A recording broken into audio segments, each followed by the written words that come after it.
Hey guys, welcome back to our YouTube channel. In this video we are going to discuss how you can round the image corners in your Divi WordPress website.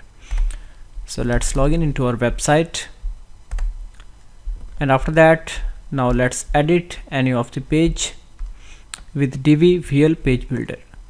Now here you can see Page Builder is loading. After that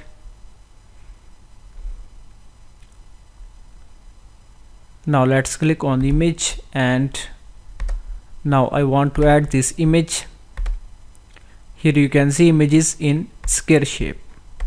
Now go to design tab, and after that click here border. Now here we can add some value, for example 200. Now here you can see image has round corners. You can increase or decrease the value according to your requirement. After that click here yes, then 3 dots. Now save it. So in this way, within few clicks you can change the image corners from square to round.